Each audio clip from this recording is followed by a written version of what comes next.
morning students, how are you? I hope you all are well. So we are starting once again our history class, and in our class we will select some topic that is related to the England and France, and these area were separated from the Roman Emperor in the 6th century. So in the previous video we have seen that about the formation of France and the formation of England. Now in this content we will see what was the crisis related to the centuries, 14 centuries, how do they make a greatest problem and how they affect the lives of the people of England and France, rest of Europe. Clear? Because many of changes like a climatically change, like a social changes, political changes have seen after the 13th century, means related to the 14th century.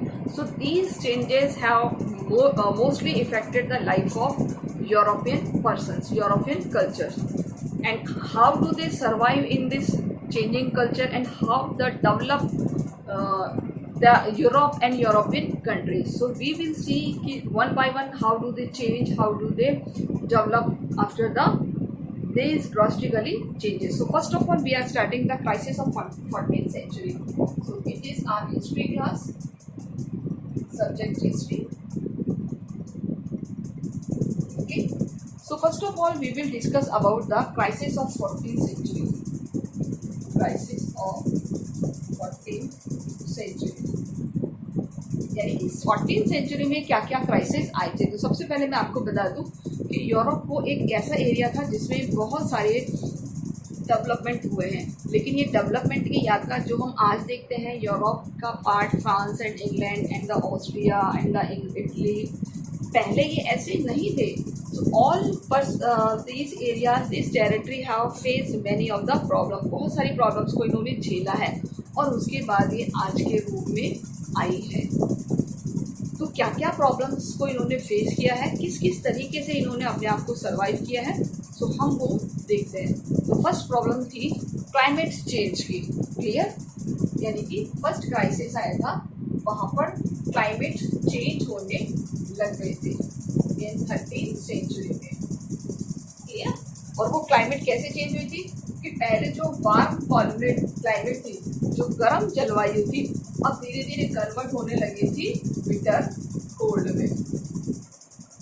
Convert into bitter cold, यानी कि जो climate थी वो धीरे धीरे अब bitter cold होने लग गई थी. जब किसी एरिया की क्लाइमेट कोल्ड होने लगती है तो क्या होता है, एग्रीकल्चर पर सबसे पहले इफेक्ट पड़ता है.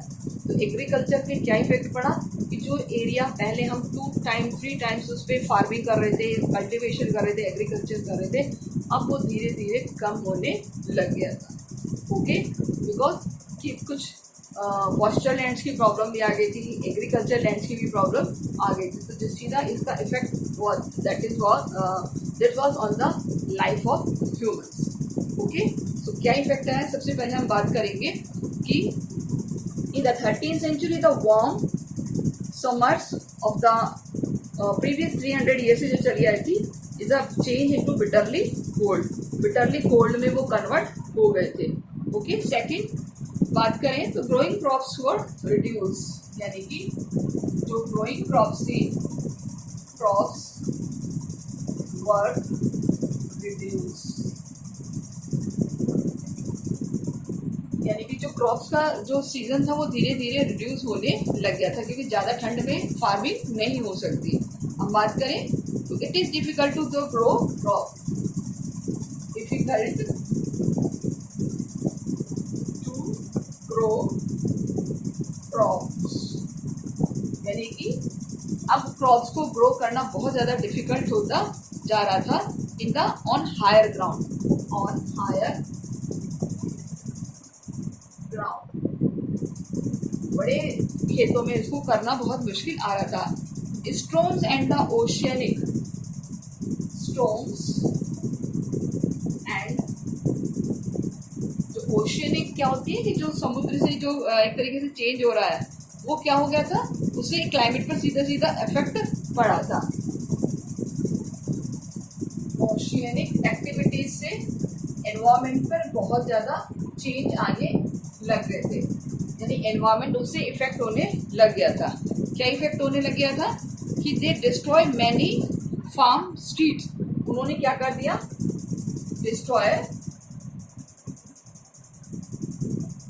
फार्म स्ट्रीट, यानी कि जो खलियान थे उनकी जगहों को धीरे धीरे डिस्ट्रॉय करना शुरू कर दिया था। अगर हम बात करें तो नेक्स्ट क्या चेंजेस हुए थे कि इस सबसे despite the practice of the field rotation of crop, effect on crop pattern, जो कि 3 फोल्ड्स का था। जो हम 3 बार फार्मिंग करते थे उस पर सबसे ज़्यादा इफेक्ट पड़ा, यानी क्रॉपिंग पैटर्न पर सबसे ज़्यादा इफेक्ट हुआ था। क्या हुआ था, इससे द शॉर्टेज ऑफ पॉस्चर, जो पॉस्चर था वो रिड्यूस हुआ था। शॉर्टेज ऑफ पॉस्चर रिड्यूस, यानी कि धीरे धीरे जो पॉस्चर्स था वो और भी ज़्यादा रिड्यूस होने लग गया था। एंड रिड्यूस द, क्या हुआ था इससे, number of cattle, number of cattle, यानी कि इससे पशुओं की संख्या भी धीरे धीरे कम होने लगी थी, क्योंकि हम जानते हैं एग्रीकल्चर पे ही डिपेंड होते हैं एनिमल्स पे। ओके, आफ्टर दिट क्या हुआ, द सीवर फेमाइन हिट, इसके अलावा sewer famine hit the Europe, और एक बहुत बड़ा फेमाइन भी आया था उस टाइम में यूरोप में, वो आया था दैट इज द 1315 से 1317 तक, बिटवीन 1315 से 1317 तक, यानी 2 साल तक भीष्म तूफान भी वहाँ रहा है, जिससे 320 followed by the 320 and by the massive kettles death, जिससे बहुत सारा नुकसान हुआ था, कैटल्स की भी डेथ हुई थी। तो ये सारे क्राइसिस आए हैं कौन सी सेंचुरी में, 14th सेंचुरी में। तो आप इनको इस तरह पॉइंट्स में कन्वर्ट करके लिख सकते हो। ओके, एक और क्वेश्चन हमारा दिया हुआ है, सिल्वर माइन।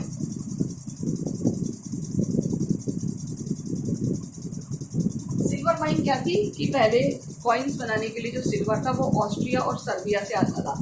कहाँ से आता था, ऑस्ट्रिया एंड सर्बिया, ये दोनों कंट्रीज के नेम है, ऑस्ट्रिया एंड द सर्बिया।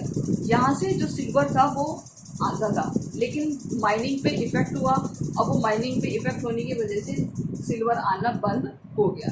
तो सीधा सीधा मेटल पर इफेक्ट ये आया कि जो कॉइन्स थे वो किसी और मेटल से कन्वर्ट होने लगे। तो यहाँ हम क्वेश्चन प्रिपेयर करेंगे कि where was the silver mine, silver mine कहाँ थी, तो that was in the Austria and the Serbia.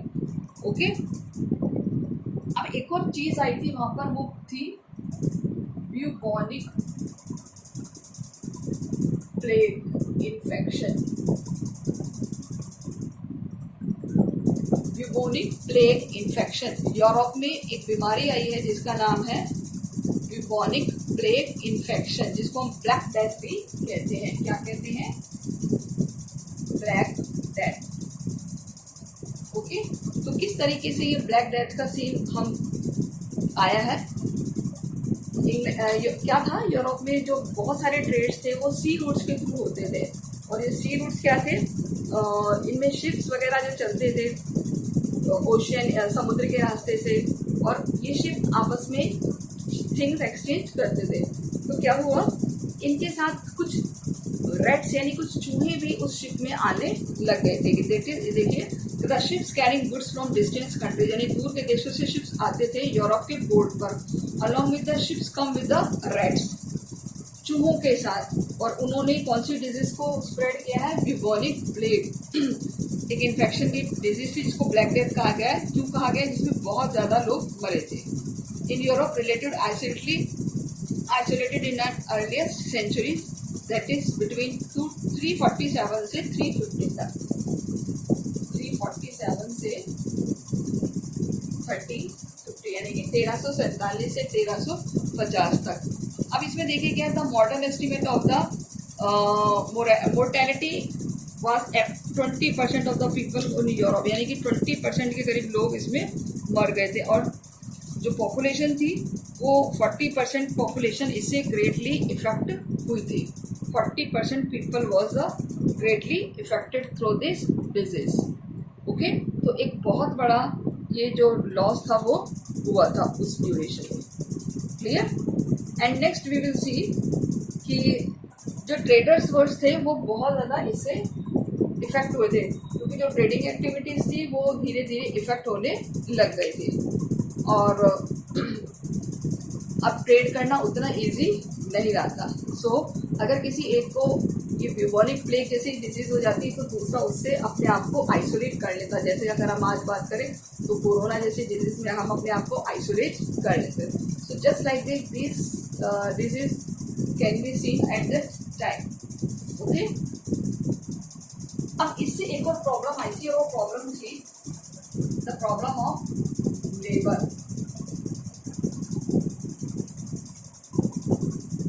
Clear?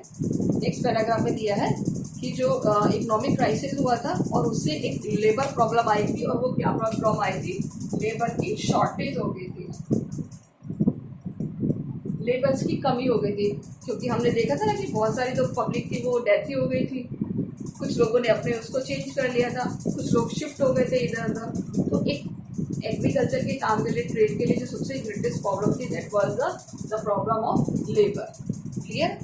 So with the economic crisis caused the immense social population resulted a major shortage of the labor। Second paragraph में दिया हुआ है the serious once war created between the agriculture and manufacture। कौन से sector में? In agriculture और manufacture यानी किसी न किसी एक कोई चीज़ बनाने वाली कंपनी में। Because there were not enough people to engage the both equally, यानी कि उनके पास एनफ लेबर नहीं थी। The prices of agriculture goods drop as there were few people to buy, यानी कि अब एग्रीकल्चर के जो प्रोडक्ट्स थे उसको कोई खरीदने के लिए तैयार नहीं था। क्यों? क्योंकि जो लोग थे वो उनकी संख्या धीरे धीरे कम हो गई थी। ऐसे में क्या हुआ कि जो वेजेस थे, रेट्स थे लेबर्स के, वो बढ़ गए थे, यानी कि ways of labour has increased, यानी कि जो लेबर्स थे उन्होंने अपनी तनख्वाहें बढ़ा दी, यानी कि उनको लगने लगा कि अब हमारी डिमांड है तो हम अपना मुंह मांगी कीमत मांगे। Clear? So particularly agriculture labour rose in England by the much of 250% in the after month of the black death, यानी कि एक ब्लैक डेथ के बाद जो लेबर की प्रॉब्लम थी वो सबसे ज़्यादा देखने को मिली है। ओके, सो इससे एक जो है सोशल अनरेस्ट भी हुआ है। Social unrest in the sense कि डिससेटिस्फेक्शन भी आया कि जो लॉर्ड्स थे उनको सबसे ज़्यादा प्रॉब्लम हुई थी। लॉर्ड्स में एक जो डिससेटिस्फेक्शन था वो बहुत ज़्यादा था, क्योंकि उनकी इनकम धीरे धीरे रिड्यूस हो गई थी। कि जो वो पहले लेबर कराते थे अब वो लेबर धीरे धीरे डाइवर्ट होगी, अब कहाँ से लाए वो लेबर। इसीलिए सबसे ज़्यादा प्रॉब्लम को जो फेस किया वो लॉर्ड्स ने किया था। इससे क्या होगा, एक मनी कॉन्ट्रैक्ट्स बेसिस पर काम होने लगा। मनी कॉन्ट्रैक्ट्स क्या था कि the violently opposed the peasant and particular the better educated more prosperous ones। In 1323 peasants revolted in the Flanders, in 1358 in the France and the 1381 in England। और इस तरीके से रेवोल्यूशन करना शुरू कर दिया था कुछ पेजेंट से। Now we come to the political change. This paragraph is very important. Political change, what was the political change in Europe?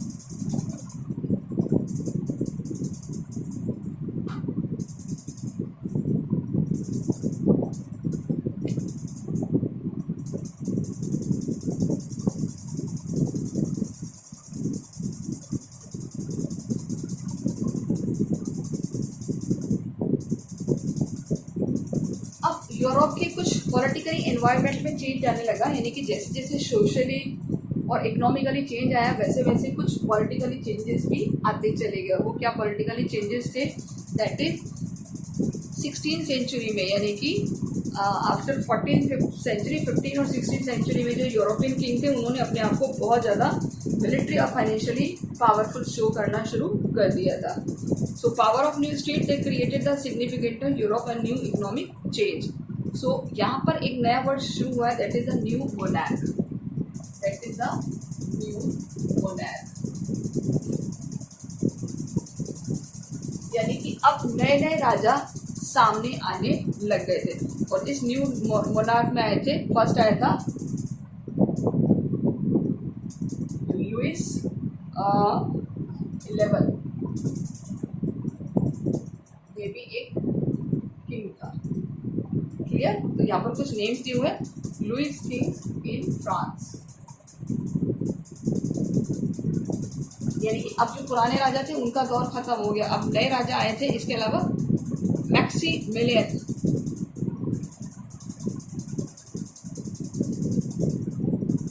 ये भी एक किंग था. यानी ये भी एक नया राजा था जो कि हुआ है ऑस्ट्रिया में. ओके, ऑस्ट्रिया में. इसके अलावा हेनरी 7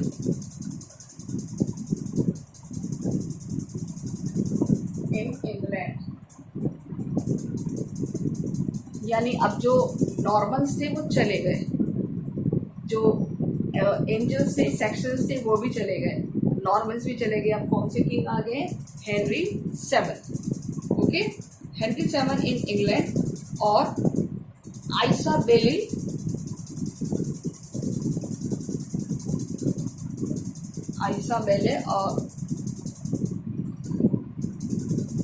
और इसके अलावा दूसरा नाम है, दैट इज द फर्डिनेंड.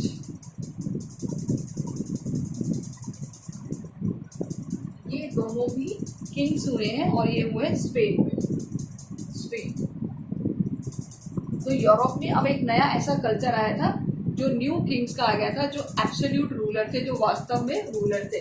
इन्होंने कुछ न्यू प्रोसेस शुरू किए हैं. They start new process.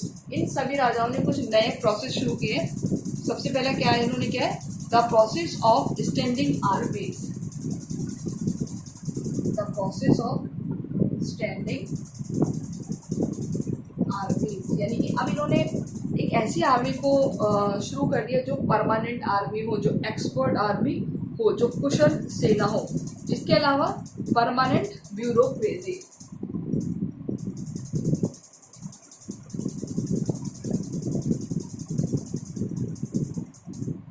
Permanent bureaucracy. ठीक है. तो इस तरीके से यहाँ पर एक शुरुआत हो गई है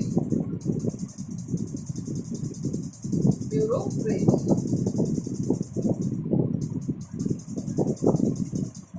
ओके. अब अगर हम बात करें इसके अलावा इन्होंने क्या चेंज किया है, the taxation policy. New tax policy. और नई टैक्स पॉलिसी को भी इन्होंने इंट्रोड्यूस किया है ताकि जो खजाना है उसको भी फुल किया जा सके. And began to plan a Europe expansion overseas. Expansion overseas यानी अपनी सीमाओं का विस्तार करना शुरू कर दिया. तो ये चेंजेस इन्होंने किए हैं. तो यहाँ क्वेश्चन पूछे जा सकते हैं, name of new king in the 15th-16th century. In what they started new process. उन्होंने कौन सा नया प्रोसेस शुरू किया. तो नए किंग ये हैं और उनका ये प्रोसेस है. तो 4 चीज़ें इन्होंने चेंज की है, स्टैंडिंग आर्मी, परमानेंट ब्यूरोक्रेसी, नई टैक्स पॉलिसी और एक्सपेंशन ओवर सीज. ये इन्होंने शुरू की है. Okay. The most important reasons for the monarch, that is the social changes which taken to the 12th और 13th century. The dissolution of the system, the lordship dissolve. यानी कि जो 12 और 13th सेंचुरी में जो सिस्टम आया था वो बिल्कुल ही कम्प्लीटली वो चेंज करना चाहते थे. So the rulers adopted the feudal system for the armies and they introduced the professionally trained equipped with the guns and the says artillery. यानी अब उन्होंने एक ऐसी आर्मी को रखना शुरू किया जो ट्रेंड थी. पहले तो क्या थी, जो प्रोटेक्टिव आर्मी थी वो क्या करती थी, बदले में प्रोटेक्शन करती थी, यानी जो खेत पे काम कर रहे हैं वही प्रोटेक्शन का काम भी कर रहे हैं, चाहे उनको गन चलाना आता हो या नहीं आता हो। लेकिन अब उन्होंने क्या किया कि जो भी आर्मी थी वो सारी एक्सपर्ट आर्मी थी, जो जिसको गन वन चलाना आता हो। तो इस तरीके से बहुत सारे चेंजेस उस टाइम किए गए। Okay, so increasing of tax से क्या हुआ, इनको रेवेन्यू सपोर्ट मिला, इनका खजाना बढ़ने लगा। And the defend the expanded of frontier overcome the internal resistance of royal authority. जो भी रॉयल अथॉरिटी के संपर्क में कोई भी और टेरिटरी कैप्चर करते तो वो उसको डिफीट करने में सक्सेस हो जाते थे। Clear? A common thread the running through all type of operation to monarch was the question of taxation. In England the rebellion occurred war put down the 1497, 1536, 1547, 49, 53।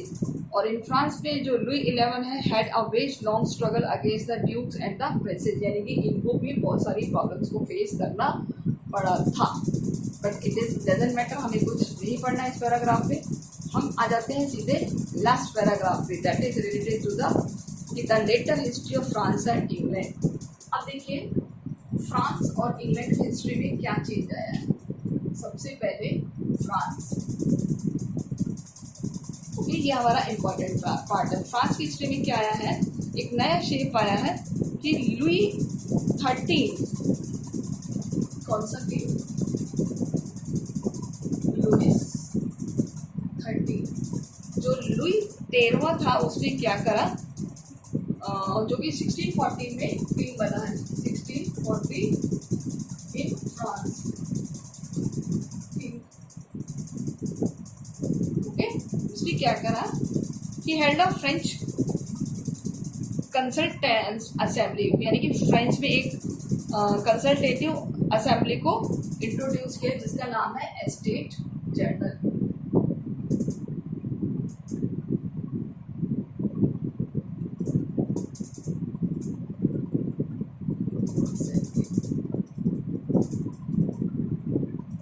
Clear? और इसके कौन कौन मेंबर होते थे, इसके मेंबर्स होते थे 3 ऑर्डर्स। इसके मेंबर होते थे, आपने ये 9th क्लास में भी देखा होगा, इसके जो मेंबर्स थे 3 ऑर्डर्स से कौन कौन होते थे। सबसे टॉप में क्लर्जी, सबसे टॉप में कौन आते थे, क्लर्जी। उसके बाद आते थे नोबेलिटी, यानी कि जो नोबल पर्सन थे जिनके पास लैंड बहुत ज़्यादा थी। और उसके बाद आते थे द रेस्ट, यानी रिमेनिंग, जो बचे हुए जो पीजेंट्स वगैरह हैं, सर्व्स हैं, वो सारे किसमें आते थे, थर्ड एस्टेट में। तो ये 3 एस्टेट डिवाइड थी और एक तरीके से ये वहाँ की पार्लियामेंट का सिस्टम था। क्लियर? तो ये कब तक चला है, 1789 तक।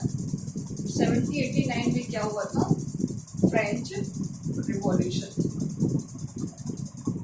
ओके, 1789 में क्या हुआ था, फ्रेंच रेवोल्यूशन हुआ था। क्यों हुआ था, क्योंकि ये जो लुई 13 ने जो इंट्रोड्यूस की थी ना सिस्टम, वो सिस्टम में क्या था कि जो भी काम होगा वो कंसल्ट करके होगा, बट वो रेगुलर कंसल्ट नहीं करते, वो अपनी मन मर्जी से करने लग गए किंग्स।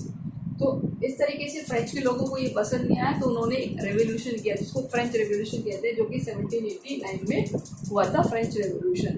और उसके बाद से इस सिस्टम को ख़त्म कर दिया और एक नया सिस्टम शुरू किया, दैट इज़ द कि वहाँ पर अब इलेक्टेड गवर्नमेंट हो। इस तरीके से आज फ्रांस में देखते हैं कि एक नया गवर्नमेंट है। अब हम बात करते हैं England.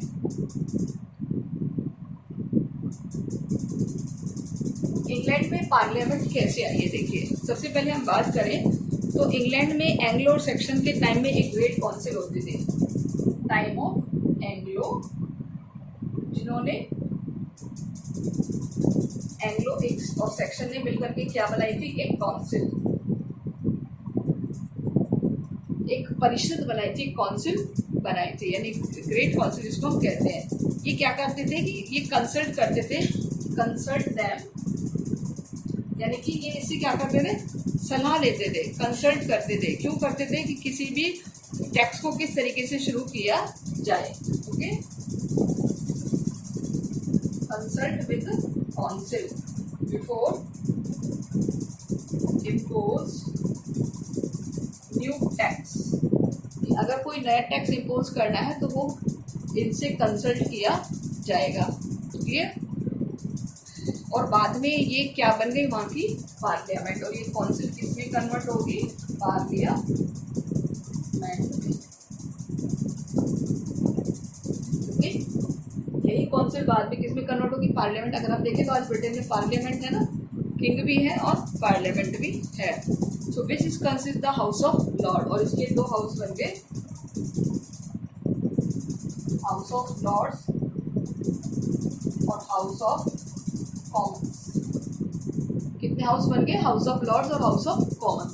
So house of lords में तो कौन होते थे, जो जितने भी राज परिवार के सदस्य होते थे वो सारे, चर्च के जो प्रीस्ट होते थे वो सारे क्या होते थे, हाउस ऑफ लॉर्ड्स के मेंबर। एंड बाकी जो बचे हुए थे, जो टाउन्स में और रूरल एरियाज में रहते थे, वो सारे रिप्रेजेंटेटिव क्या हो गए, as a House of Commons, यानी कि जैसे हम बात करें लोकसभा और राज्यसभा के मेंबर्स, क्लियर।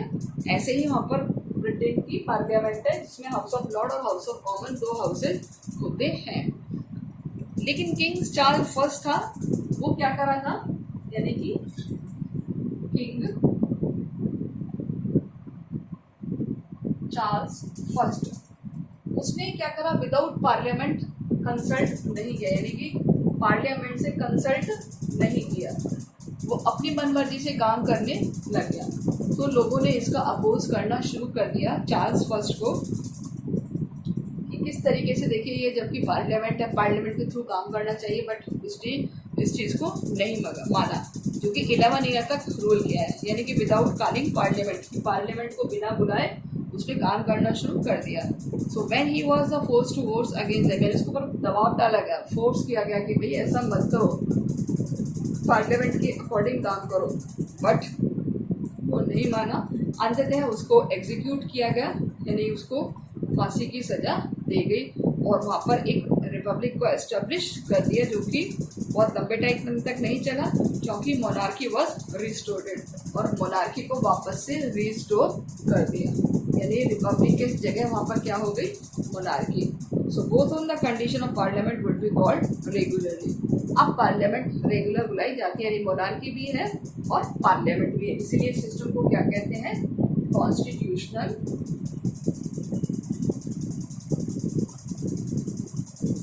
मोनार्की। ओके, ये अलग से पार्ट है, कॉन्स्टिट्यूशनल मोनार्की, ठीक है। अब देखिए फ्रांस में क्या है आज, टुडे, यानी आज क्या है, देखिए टुडे इन फ्रांस। आज फ्रांस में क्या है, अगर हम कहें तो आज फ्रांस में है रिपब्लिकन फॉर्म ऑफ गवर्नमेंट।